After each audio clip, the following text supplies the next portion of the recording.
Okay, so let's say that I am doing a lesson with students where I want them to highlight some type of a text, whether it's a newspaper article, maybe it's an essay from our book, or any other kind of text. Nearpod is very compatible with that. So if I go into my library, I can create a new lesson. And the first thing that I want to do is I want to title my lesson. So let's say it's the one from a few weeks ago where we were working with claims, reasons, and evidence. I would probably title it that. And then I want to go to my settings. Oops.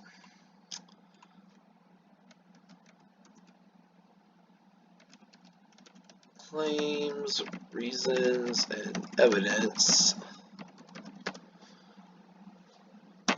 Enter. Oh, oops. Okay. I named that something else. So let's see. Claims, reasons, and evidence 2.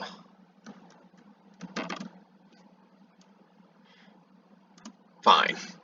And then I want to go to my settings, and you have to do this in order to publish the lessons so that students can see them. So I always hit higher education for the grade, and then English language arts for the subject. And then you hit submit, and then that means once you create your lesson, students can see it depending on how you share it with them.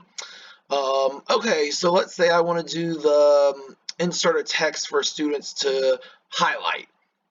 I would come here to my add slide, and I would go to add activity, and I would click the draw it activity. And then this brings me up to a page, and here you can see that you have options to include instructions, and you can upload a file type. Now this file type, unfortunately, it can only be in one page at a time. So let's say you have an article that is 6 pages. You would need to split that PDF up and then upload each page here into its own literal activity. So let's say I want to include some instructions. Please do the following. Please highlight the following.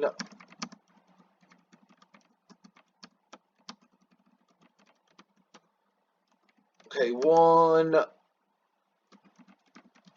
claims in green. 2, reasons in blue. 3, evidence in red.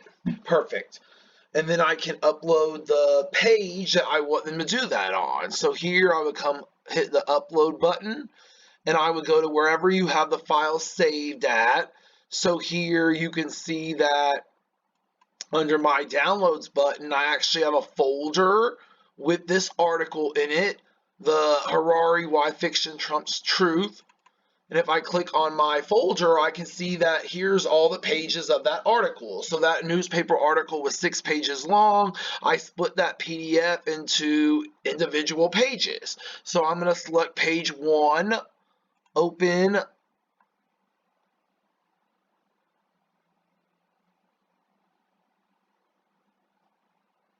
And it should upload the first page. Okay, there it is. So what I want to do is I want to save that. Okay, then I would want to upload the next page. So I would do the same thing, go to add slide, add activity, draw it. Now here for the instructions, again, you could put the same instructions on this one. I probably would not. If the students know from the first slide what the instructions are, what colors they need to highlight, I might just reiterate that to them. So I don't feel like maybe you need to include the instructions again. If you want to, you can. I'm going to go to upload background image. Okay, I'm going to upload the second page. Open. Great, save. Okay, next page. Add activity, draw it. Upload image. Page 3. Perfect. Save. Okay, add slide. Add activity. Click draw it. Now I'm going to upload page 4.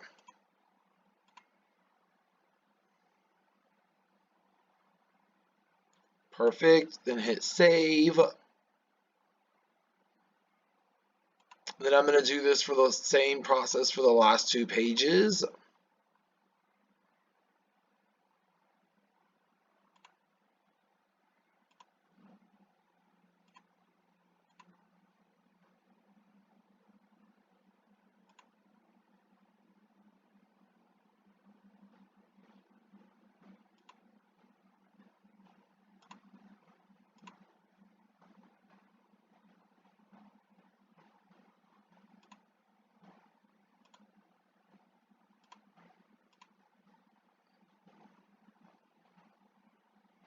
All right.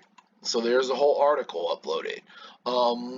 So again, you do have to split the pages of the article up and upload them individually. Now, some people might choose, like maybe they only want the students to look at the first few pages of the article. So if you don't necessarily want the students to look at all the pages of it, you could decide how many pages of it you want them to look at. But 6 pages isn't really that long. Look how long it took me to do that. Not very long at all. And then actually I'm going to upload the other example that I did with them.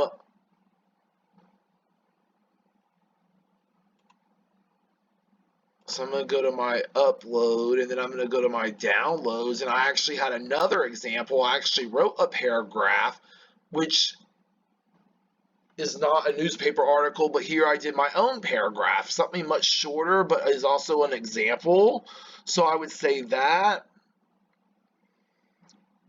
And with all the lessons on Nearpod, once you have 2 slides, you can save your lesson. So once I get everything on here, and maybe you want to go in and insert some slides that have information, like maybe explain what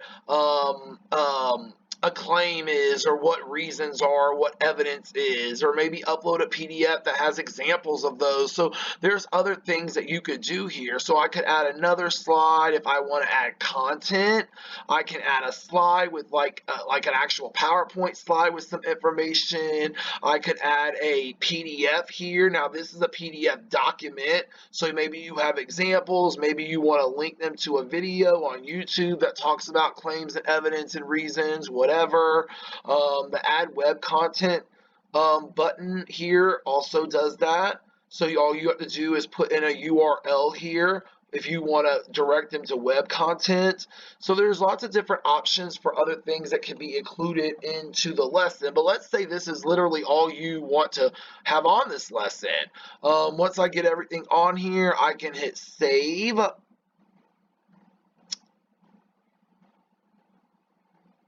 And then it should show up in my library. Okay, here it is. So let's say we're in class and I'm ready to share the lesson with them. So now typically this is something that I would have students do on their own. So everyone would be moving at their own pace as far as the highlighting goes. So I would go ahead and click on the activity or the lesson, and here you have a choice between a live lesson and a student-paced lesson.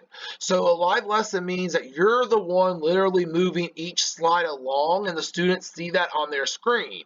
But for an activity like this, they could move at their own pace with the pages. Some people will read faster and highlight quicker than others will. So I would go ahead and make this a student-paced activity. So if I click student-paced, here it will give me a code. And this is the code that students need to be able to log into the lesson. And if you notice here, you can adjust how long you have this code available for. So let's say that I started It just depends. Sometimes I will have codes that are good for 30 days. Maybe you only want them available for a day or two, but you have to realize that however long you have the code available, students can go in and do work. So unless you are someone who is literally checking the reports on these the day after they're done or the following day, I would probably, let's say if it's Tuesday, if we did this in class today, I would have the cutoff be today. So I would move this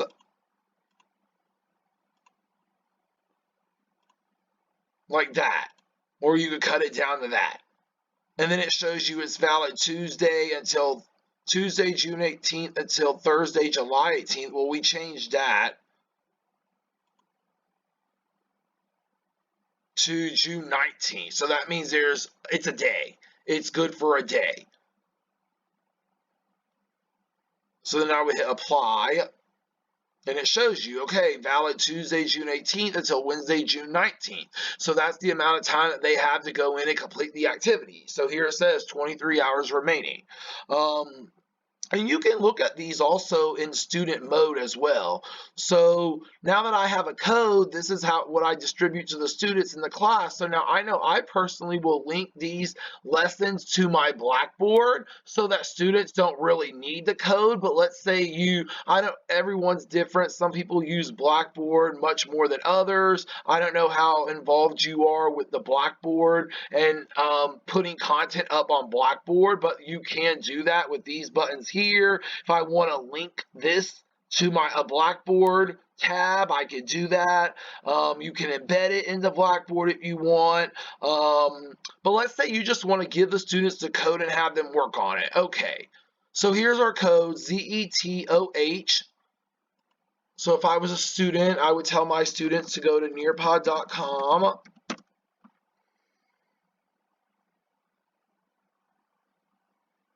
And it should bring them to the home page.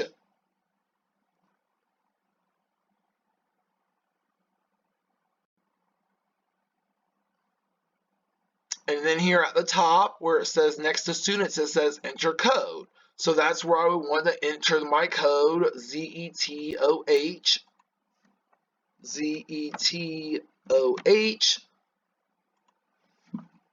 And then if I'm a student, this is what I would be seeing on my screen. So here, I just tell my students, put in your first name. I mean, if they want to put in first and last, that's fine. I know my students' first names, so I don't really need to see their last names. Then I hit join session, and then I'm ready to start the activity. So up here, I'm going to read the directions. It says, please, oh, I spelled that wrong. Please highlight the following: claims in green, reasons in blue, evidence in red. And they can move the instructions. So I'm going to click that little button here that moves the instructions up to the front. And then these are my tools down here. So I have a pencil tool, I have a highlighting tool, I have an eraser tool right here. You can actually decide on the size of your eraser. I usually make it as big as it can go. And then my highlight tool. So let's say I start reading and I find a claim. I'm going to click my green button. And you can also adjust the size of your highlighting so the students can decide how much of it they want to highlight. So let's say this is my claim. Okay, perfect. Okay, let's go to the next page.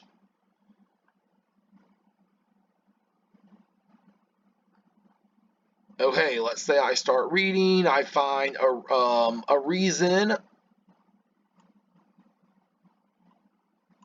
Oops, I think I hit the wrong button.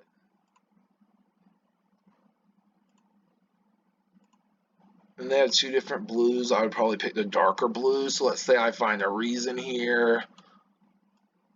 Blah, blah. Okay, reason.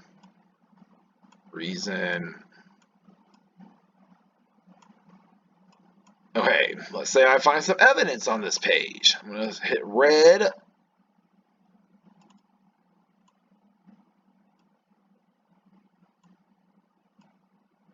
Red.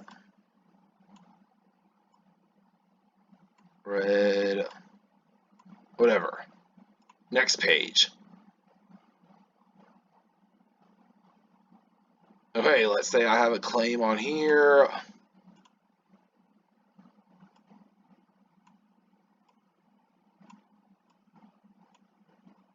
All right, let's say I found a reason.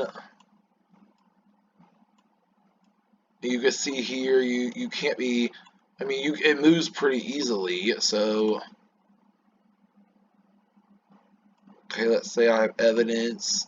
I mean, it doesn't have to be perfect. It depends on what exactly you're looking for when you look at these. So, okay, so this is a student. Once they get through all the pages, and they would hit submit. So, once they've submitted it to you as the instructor, you can actually run a report on it and see who did what. So, if I go back to my lesson, let's say it's the day, let's say they do it in class and I want to look at it that night, I would go up here to my three dots, I would click the report button,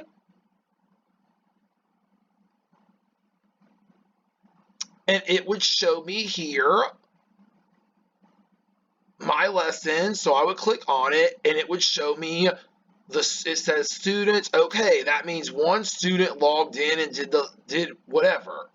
And then here you can actually look at what they did. So it says, it shows the percent of how much they completed. So they did 29% of it. So that's about 30%. So you could check everything. And it does tell you which students logged in, which I think is honestly a great tool, especially if you're trying to look to see like an activity like that in class. Some students might sit there and not do anything at all.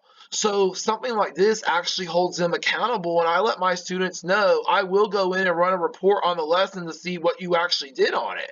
So this is great. I mean, like I said, it shows their name, how much they completed, and you can actually look at the actual work. So if I click on the draw it here, so I've got, these are my draw it activities, so I could look. Okay, Jamie, this is what he did on the first page. Great. Okay, Jamie, this is what he did on the second page. So it actually does show you, which I think is really cool, what the students do. So if you think there's people that were, if you think that there were people who were actually not doing anything, then you would take points off or whatever, however you decide on what the activities are worth in the class. So the report button, I love the report button. I mean, for homework I do give quite a bit of homework assignments during the semester, like student-paced homework assignments, and it's perfect because all I have to do after the assignment is due is run the report, see who did it, how much of it that they did, and then they get points based on how much of it they actually completed. So it's like something like that. I'm not necessarily concerned about right answers. I want to see if they actually attempted to do it or not. So again, I think that it's great. I mean, it's a great tool, especially if you do activities in your class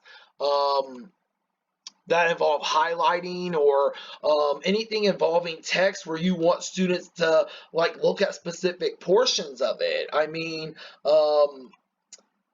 I even probably would use the draw it for like if I wanted to do like have them like examine an introduction paragraph of a paper. Okay, let's highlight the major components of an introduction paragraph. Highlight the background information in red. Highlight the thesis statement in yellow. Highlight author name or essay name in blue. So I do that with my students all the time. I will give them homework assignments, examples of the major papers where I have them go through and highlight the major components of the papers. And I think that's very helpful because it helps the students see the structure of what it is you're looking for. So just like that newspaper article, that would help them figure out, okay, how do claims, evidence, and reason, what do those look like in a newspaper article? How many claims do we have compared to how many reasons? Is there more evidence than reasons? So it's definitely a good tool to be able to, that way you don't have to use a hard copy in your class. I mean, something like this completely eliminates hard copies and you can hold students accountable for the work. So it's not like they're just sitting there and you're doing something while they're maybe not doing anything at all. You can actually go in and see exactly what it is that they did for the activity. So I mean, for me, stuff like this would be count for in-class activities and participation. Like, are you actually participating in this activity? Did you go and highlight stuff? If I look at your pages and you only have one thing highlighted on each page, and that means you didn't really do what was being asked of you. So but again, there's a lot of possibilities with this. I think the draw it feature is great. I use it in my own lessons, especially when I want to maybe even diagram a paragraph for a student or have the students diagram a paragraph of a certain kind of paper to see what goes where. Um, so hopefully you find it helpful. Let me know. Thank you.